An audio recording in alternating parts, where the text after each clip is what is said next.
So the essence of the Diamond Sutra is very, very simple.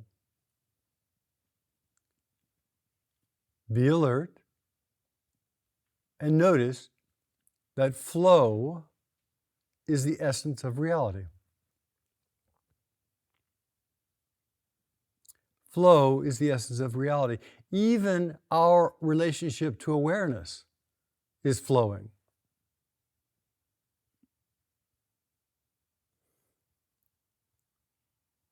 Everything is flowing. There is nothing static. So, very simple. So every idea we have, every concept we have is changing, unpin-downable. And this is not something new. This is not some Buddhist truth or theme or trope or meme or idea. It is simply a recognition of the way things are. And the reason this sutra is called the diamond which cuts through delusion, the diamond cutter of doubt, is because everything else can be opened up with this one reality, this one truth. Everything is flowing. And flowing, of course, as the Diamond Sutra keeps saying, is just an idea. That flowing is a metacognitive assessment that we have put on top of reality, calling it flowing. And as the Diamond Sutra says, that the fundamental truth is even before the notion of flowing. That flowing is a concept, an idea, a word, a phrase. But the direct, vivid experience is before words and can't be put in a box. So when we are in accord with the way things are, when we are in accord, when we're in harmony with, when we're aligned with the way things are, we meet and respond to circumstances as they arise. Actually, there is a meeting and a response which is simultaneously, not two things. Something happens and there's a response to it. There's not two things. They happen simultaneously if we're looking carefully at this moment. When we're responding and watching that immediate response of reality responding to reality, of flow responding to flow, instead of our small-minded kind of conceptual delusive opinions, then there is a natural ease. The autumn leaves are falling, and they're falling perfectly. They will fall even more very soon. And when we meet them as they are, with a flexible response, because the circumstances the leaves are falling in is different. Sometimes we rake them, and sometimes we burn them, and sometimes we watch them, and sometimes we collect them, sometimes we ignore them, sometimes we play in them, etc. The way our information operating system works is to try to combine, delineate, describe things. It's useful. It's very nice to know what size clothing you're wearing. It's very nice to know how to navigate to the store. It's useful. But when the mind sees these general patterns, here's a general pattern of who I think I am, the bits and pieces that I call me, the sensations of the hand, the flickers of the thought, the emotions, the feeling of the body moving as it breathes, and then the mind puts it all together as a package and says, oh, that's obviously a thing. That general pattern, that gestalt, that array, that template, that overview, that's true. That's me. And when we mistake these operational definitions for reality, then instead of creatively responding to the natural flow and having the natural flow respond appropriately to the natural flow, We have this idea and we are bouncing off it.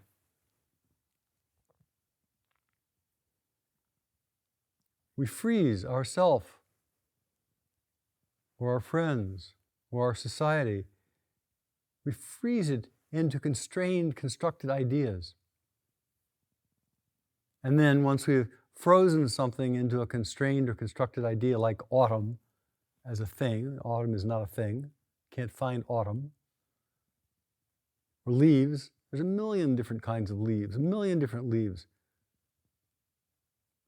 The idea of leaves is a mental construct. And then we start applying all the shoulds to it, all the ways of controlling, dealing with it. Instead of having a flexible, flowing response. The number one place that the Diamond Sutra says that we have to look at is this idea of me, I, self, myself. So right now, sitting right here, hearing these words, notice your thoughts. Notice how quickly they change. Or if your mind is calm and still, and thoughts bubble up, they bubble up instantly out of nowhere. Just look at your thoughts. How many thoughts have you had in the last minute? And do they stop? And we can't hold on to a single thought. They all self-liberate. They all instantly disappear. And sometimes we repeat them over and over and over again. We think we're having the same thought, but we're actually repeating something over and over again, and each iteration is different. And the thoughts have no location. Where are these thoughts? Where's the experiential? Where can I experientially contact these thoughts? Nowhere.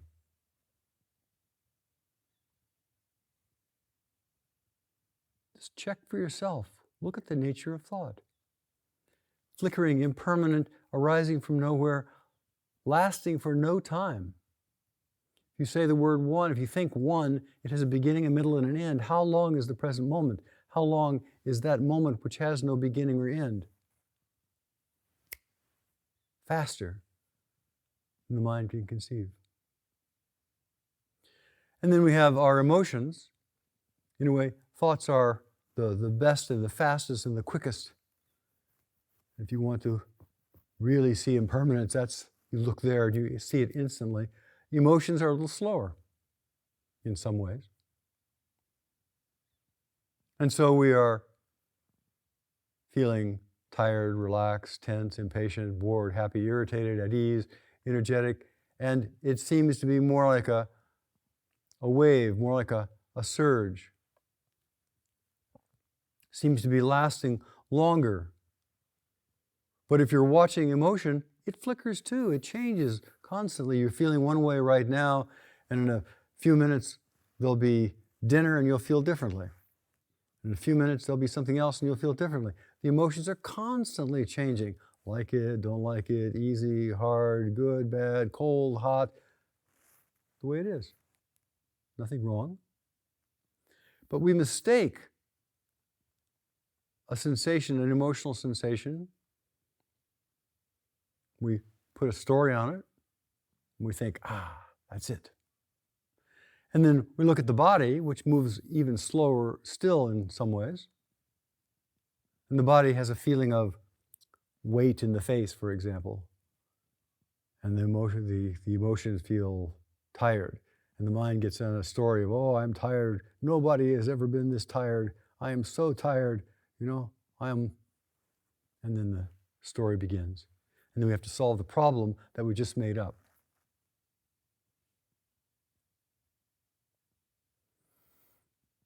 Thoughts flicker, emotions are surging, the body is morphing from state to state.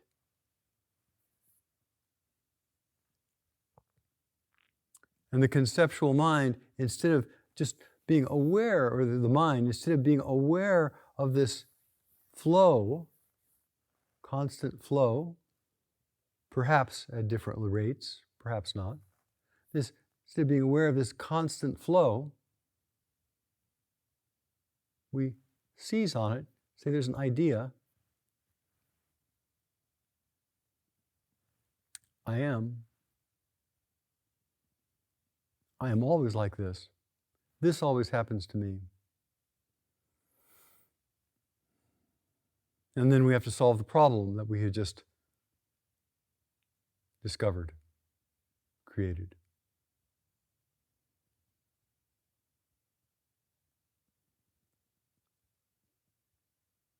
So it is natural for our information processing system to lump, to put things together in categories. That's just the way the mind works. Makes it much easier to know whether you're breaking an egg or a jar. But when we think that fixated idea, and the Diamond Sutra basically says it's not fixated, it's never been fixated. Don't think that it's fixated.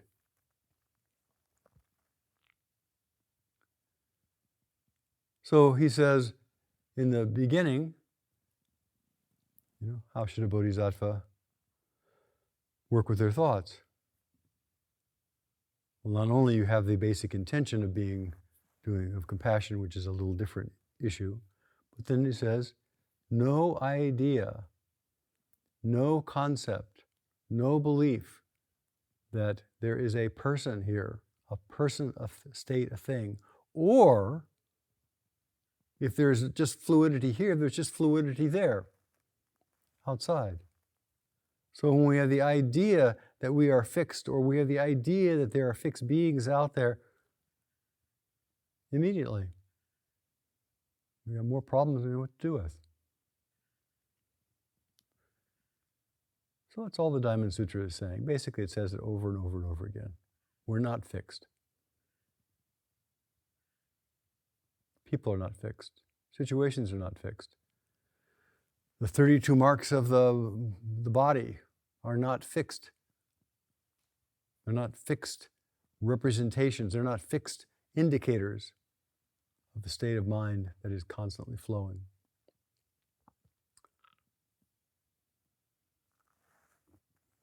So, in essence, we're sitting here, and the essential practice is have your fundamental awareness, your fundamental method, generally body is body, fundamental method of feeling the body moving as it is being breathed. You're not doing the breathing, you're being breathed, at the very least by the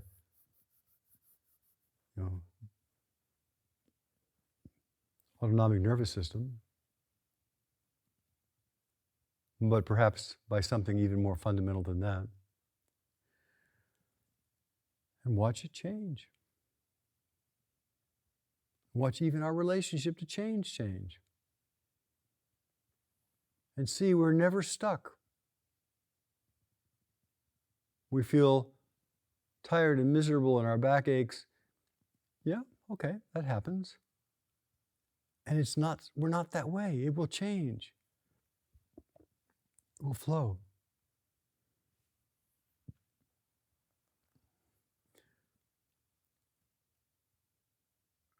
And essentially, all of the talks, the reminders are simply reminders to say, pay attention. Not to, here's a thing and I want to improve it, I want to get rid of it, I want to make it better. Pay attention to the fundamental reality of it's already unpinned downable.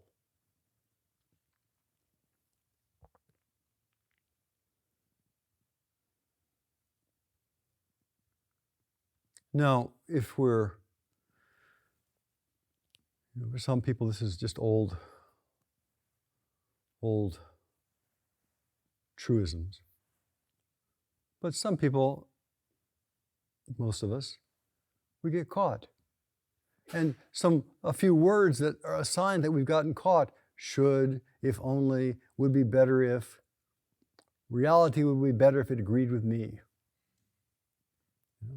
all those people and things out there, they're doing whatever they do. If they just did it my way, the world would be so much better and happier. Why aren't they all doing it my way? Silly. But then we apply that to the social ills of the world. Interesting. Here's what Eckhart Tolle says. The human mind, in its desire to know, understand, and control, mistakes its opinions and viewpoints for the truth. The mind says, this is how it is. You have to be larger than thought to realize that however you interpret your life, or someone else's life, or behavior, however you judge any situation is simply a temporary viewpoint. One of many possible perspectives. It is no more than a bundle of thoughts. But reality is one unified whole in which all things are interwoven, where nothing exists in and by itself. Thinking fragments reality. It cuts it up into conceptual bits and pieces.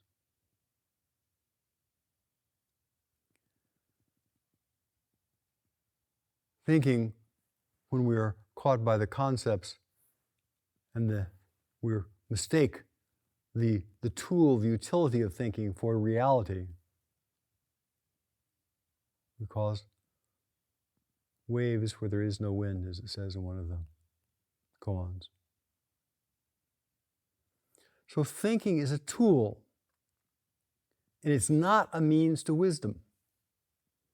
Thinking is a tool, and it's not the way we become compassionate.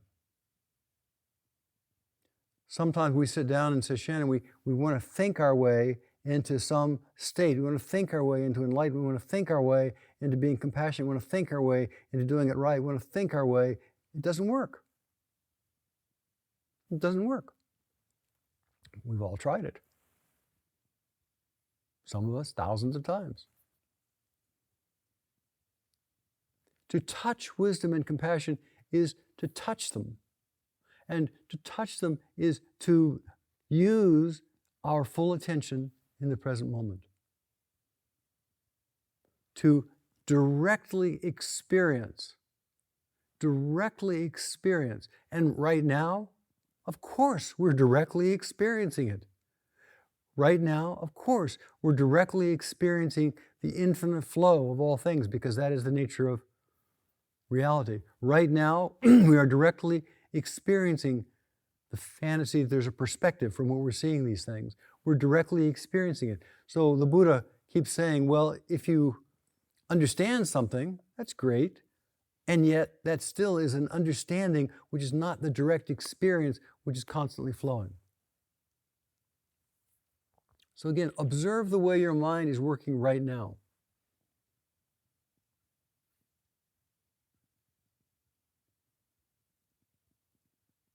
Trying to understand, ignoring, falling asleep, grasping, noticing, knowing, not knowing.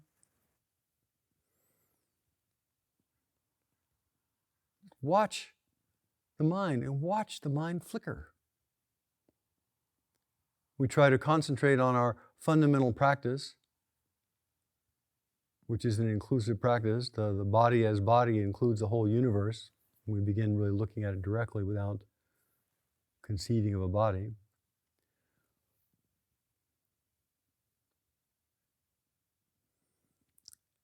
The reason the Buddha says, and the Diamond Sutra says over and over, is nobody got enlightened, the Buddha didn't get enlightened, is because the fundamental awareness experience is always the fundamental awareness and experience. And it's not a matter of recognizing it or not recognizing it. It's not a matter of it suddenly becoming into reality and not being in reality. It's always the way things are. And so if we think, oh, now I'm special because I now see the way things are, when everybody sees the way things are. If someone says, as it says in the Sutra, I'm now an arahat, I'm now a once returner because I know, but everybody knows. Everybody knows things are fluid. Now there is spiritual maturity, which is a little different matter.